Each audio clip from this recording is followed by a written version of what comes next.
तीन धर्म का तीन तीन थंब है, चार है, उसमें तीन नाबूद हो गया, अभी एक और बचा है।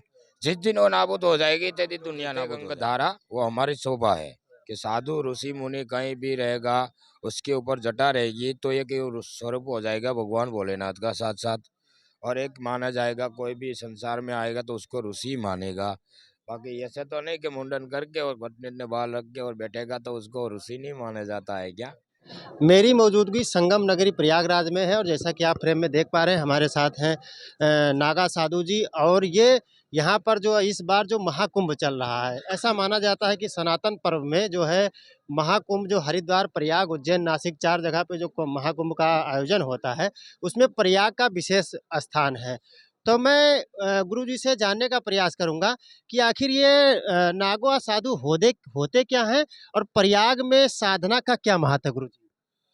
वे नागा साधु उसको बोले जाते हैं कि जो अखाड़े के अंदर धर्मतनी के नीचे उसको नागा बनाया जाता है, और पंचगुरु जिसको बनाया जाता है, फिर वहाँ अपने धर्मतनी के नीचे अपने जो दिगंबर गुरु होता है वो अपने जो ये कपड़ा होता है, लंगोटी होती है, वो सब वहीं अपने धर्मतनी के नीचे छोड़ देते हैं। वहाँ से वो बन जाता है नागा, गुरु मंत्र सब मिल जाता है। वहाँ से 24 घंटा बैठना पड़ता है संगम गंगा मैया के किनारे। जैसे अवधेशानंद जी महाराज आएगा, प्रवचन देगा, सब साधु को परेश मंत्र ये थे सब दे के फिर उन लोगों को साधु सुबेरे बनाया जाता है। लंगोटी माता तनी पे छोड़ी जाती है, फिर उसको साधु में भर्ती कर देते हैं। वहाँ से वो हो जाता है नागा बाबा, संसार सब छोड़ के चले जाता है वो नागा बाबा, संसार को त्याग करता है। फिर उसको कोई मोह माया और कुछ नहीं रह जाती है। उसको बोलते हैं नागा बाबा कि जितने आज हम यहाँ कुछ भी कर रहे हैं, ये अपनों किसी को ऐसा लगता है कि बाबा माया के लिए बैठा है, पर ये माया हमारी नहीं है, ये किसकी किस्मत की है वो हमको भी पता नहीं है। ठीक है ना, वो कहाँ लगेगी, वो किसके हाथ में बपराएगी, कौन खाएगा क्या करेगा वो अपने को भी पता नहीं। देने वाला दे के चला जाता है। किस उपयोग में लेना वो अपनी पे है। सही उपयोग में लोगे तो भक्तों को धर्म के लिए सफल मिलेगा, और दुरुपयोग करोगे तो भक्तों को और दोषित पड़ेगा। तो इसको सही उपयोग करना के अपना स्थान में है, कोई भगवान के है, कोई गरीब है, कोई आ है ते है, जिसकी मदद करोगे तो तुमको भगवान दे ही देता है। गुरुजी, एक सवाल मेरा आपसे रहेगा, जिस तरह से जो सनातन धर्म में बहुत सारे साधु होते हैं, एक अघोरी होते हैं, एक नागा साधु होते हैं। कुछ लोग, जैसे सनातन में ये कहा जाता है कि मांस मदिरा का सेवन वर्जित होता है, नहीं करना चाहिए। एक सनातन इसका समर्थन नहीं करता है।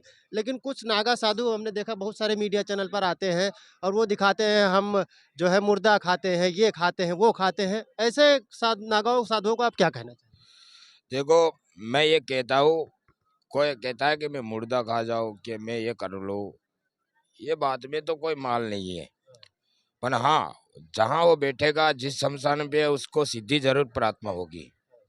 सिद्धि इसलिए प्राप्त होगी कि तुम शुभ छात्र होगा। जैसे तुम्हारा आत्मा वो अंदर से साफ होनी चाहिए, तब तुम जाके अघोरपण कर सकती हो। और आपने जैसे बोला शराब की, तो शराब एक ऐसी चीज है कि तुम पियो पियो, कोई तकलीफ नहीं है।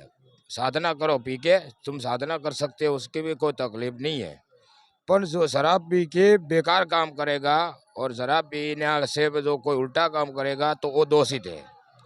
कहते हैं कि भैरव सिद्धि करने के, शमशान सिद्धि करने के साधु के लिए कठिन हो जाता है, तो उसी हिसाब से साधु उसको अपनाता है थोड़ा, या तो उसी के हिसाब से ध्यान लगा रहता है।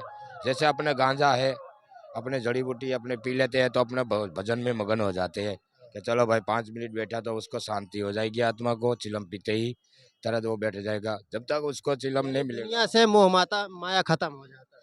हाँ, दुनिया से तो मोह माया खत्म करनी पड़ेगी, तब जाके अपने आगे बढ़ेगी। पहले कहते हैं नहीं, आगे वाला खो दोगे तो पीछे तो ऑटोमेटिक पाएगा।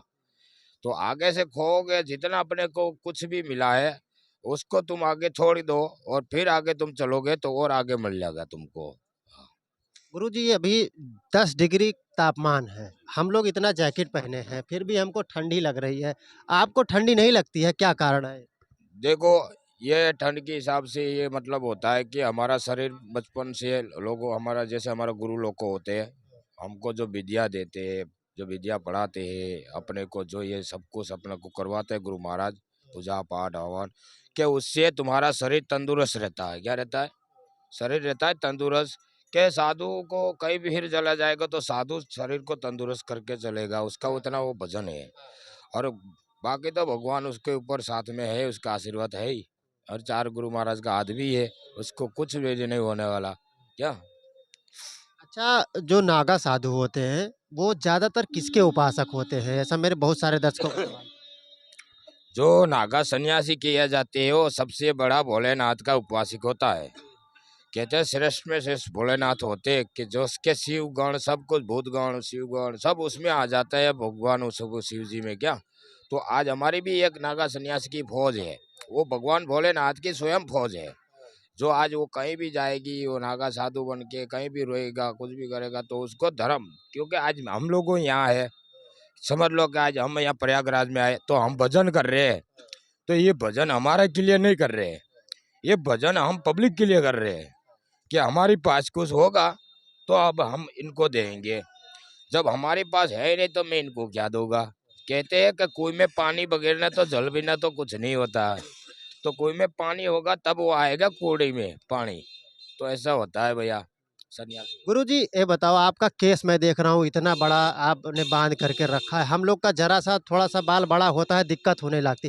परेशानी नहीं होती है आपको कि या ये भी एक तप साधना का एक नहीं, ऐसा होता है ना, परेशानी तो हर चीज की रहती है, पर गुरु महाराज उसको परेशानी से दूर कर देता है। और ये हमारी शोभा है। जटा जुटो कहते हैं गंगाधारा, वो हमारी शोभा है कि साधु ऋषि मुनि कहीं भी रहेगा, उसके ऊपर जटा रहेगी तो एक ये स्वरूप हो जाएगा भगवान भोलेनाथ का साथ साथ। और एक माना जाएगा, कोई भी संसार में आएगा तो उसको ऋषि मानेगा। बाकी ऐसे तो नहीं कि मुंडन करके और घुटने में बाल रख के और बैठेगा तो उसको ऋषि नहीं माना जाता है क्या। हाँ हाँ, उसका तो संसार की तरफ माना जाता है। ऋषि उसी को बोलता है कि जो उसके परंपरा चलाता है। कहते आदि अनादि से, जैसे भोलेनाथ ने कैसे परंपरा चलाई ऐसी हमारी परंपरा भी वो आदि अनादि से चली आ रही है। तो हाँ, और आज भी हम लोगों भगवान की भोलेनाथ की देन है कि हमारा आज भी साधु संतों ऋषि मुनियों तपस्या कर रहे हैं। तभी तो धर्म का एक थंब खड़ा है। तीन धर्म का तीन तीन थंब है, चार है, उसमें तीन नाबूद हो गया, अभी एक और बचा है। जिस दिन वो नाबूद हो जाएगी तेरी दुनिया नाबूद हो जाएगी जी। अच्छा गुरुजी, जैसा आप इस मतलब नागा साधु बनने से पहले आपका भी अपना परिवार रहा होगा, मम्मी-पापा रहे होंगे, आपका कोई निवास स्थान रहा होगा। कभी उनकी याद नहीं आती है, मम्मी-पापा की, माता-पिता की याद नहीं आती है? देखो, मेरा जब से फकीरी ली मैंने 2010 में, 2010 में फकीरी ली, फिर हमारा गुरु के साथ में जब चले जाते हैं तब गुरु ही हमारा माता पिता हो जाता है, गुरु ही बंधु सब हो जाता है, कुटुंब परिवार सब गुरु हो जाता है। गुरु ही इतना प्रेम दे देता है कि अपने को सब परिवार भूल जाते हैं। तो गुरु को अपने सेवा में लगे रहेंगे तो समझ लो अपने को ऑटोमेटिक ऐसा लग जाएगा कि यही मेरा माता है, यही मेरा पिता है, यही सब कुछ है मेरा। तो उसी में साधु बनता है वो। और घर की आशा रखना नहीं, और घर की आशा रखेगा वो साधु नहीं। क्यों? कि वो तो उसको आशा रहेगी, घर की आशा रहेगी। सन्यास नहीं किया जाता है उसको, वो तो घर वाला आशा आशा हो गई उसको, वो फकड़ नहीं किया जाता है। फकड़ सन्यासी उसको बोलते हैं कि सारा त्याग देता है, सर्व संसार त्याग देता है। उसको कोई ये सब तुम लोग बैठो, हमको सब एक सम्मान होता है उसमें, नहीं ये बड़ा होता है, नहीं ये बड़ा होता है, कि नहीं ये नीचा होता है, ये वैसा नहीं। तुम बैठे तो सब एक ही लेकर बैठोगे, तो उसमें उच्च नीचे का भेद नहीं होता उसमें। उसको नाम बोला जाता है सन्यासी, परंपरा से चला आता है। उस सन्यास को कोई जिद की कोई फिक्र नहीं होती बेटा। सन्यासी उसी को बोला जाता है कि तुम सबको एक साथ में और एक ही सम्मान रखो, और एक ही सम्मान रखो, तब तुमको भगवान भोलेनाथ वहीं प्रात्मा होगा। तब तक भगवान भी तुम्हारा साथ नहीं मिला। कहते हैं कि कर्म बिना हिन नहीं पावत है, हुनर करे हजार, प्रीतम प्रेम बिना नहीं मरे नंद कुमार। एक और भी हमारे गुजरात के शब्द है कि मैं करूँ करतल दूजा को, या तेरा अधूरा रहे मारा हरि करे सो होए। जो वो करेगा वो होगा, हम करेगा वो नहीं होगा क्या। ठीक है ना। अच्छा गुरुजी, जैसे मान के चलिए आपने बताया कि 2010 में आपने संन्यास धारण कर लिया। आपका निवास स्थान इससे पहले कहाँ रहा होगा? हम हमारे दर्शकों हमारे जानना चाहेंगे। पहले हमारा 2010 में जયારે संस्कार हुआ ત્યારે हम पहले बचपन में हमारे घर पे थे। ये कैसे आपके मन में ये आया कि हमें अब संन्यास धारण कर लेना है, इस जो है पारिवारिक जीवन से अलग हो जाना है? देखो, हमारे तो दूसरी की तो बात पता नहीं, पर हमारी इतनी पता है कि हमारे गुरु महाराज ऐसे थे कि ये अखाड़ा सन्यास के बीच में हमारा गुरु महाराज का नाम था। उसका नाम था तलवारधारी गणेश गिरी बाबा दिगंबर, श्री दिगंबर बोलते, जो कपड़ा नहीं पहनते थे बिल्कुल। वो हमारा गुरु महाराज हमारे घर पे आते थे। फिर हमको धीरे धीरे ऐसा हो गया कि मेरे को गुरु महाराज की सेवा करनी है, तो कैसे की जाएगी। फिर मेरे माता पिता से मैंने बात की, तो उसने सबने हमारा पूरा कुटुंब कबीला ने बोल दिया कि तू साधु नहीं बनेगा, और मैंने बोला मैं साधु बनूंगा। ऐसे करके मैं चला गया गुरु महाराज के पास, और थोड़ा दिन 8 10 15 दिन हुआ, वो मेरा माता पिता सब आए।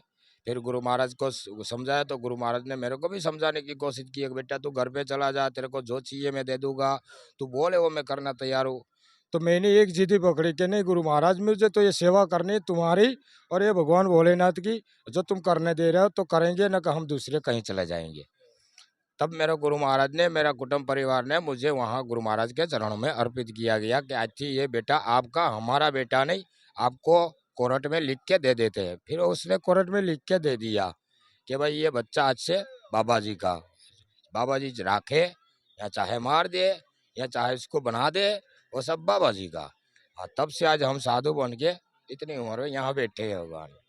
बहुत बहुत धन्यवाद बाबा जी हाँ। आपका। और अभी आप सबने देखा कि किस तरह से इस कड़ाके की ठंड में संगम के तट पर माँ गंगा के सानिध्य में, और गंगा यमुना सरस्वती जैसा कि माना जाता है, माँ सरस्वती यहाँ पर अदृश्य रूप में संगम में विराजमान है, और उनकी गोदी में बैठ करके जो है यहाँ पर नागा साधु जो लोग हैं वो जगत कल्याण के लिए। दोस्तों, मैं आपको बताना चाहूँगा कि दुनिया में बहुत सारे ऐसे धर्म हैं जो अपने अपने कल्याण के लिए काम करते हैं, लेकिन सनातन धर्म एक ऐसा धर्म है, सनातन धर्म की यही श्रेष्ठता है जो जगत और विश्व कल्याण के लिए काम करता है। तो कहीं न कहीं ये बात उन लोगों के लिए भी मैं कहना चाहूँगा जो लोग सनातन को मिटाने की बात करते हैं, तो उनको मिटाने से पहले एक बार ऐसे हमारे पूज्य गुरुवर और नागा साधुओं के सामना करना पड़ेगा। पहले इनसे सामना कर लेंगे, फिर वो सनातन की तरफ आग उठाएँ। और मैं अपनी वाणी को विराम करता हूँ। संगम के तट से आप सभी साथियों को सादर प्रणाम। जय हिंद।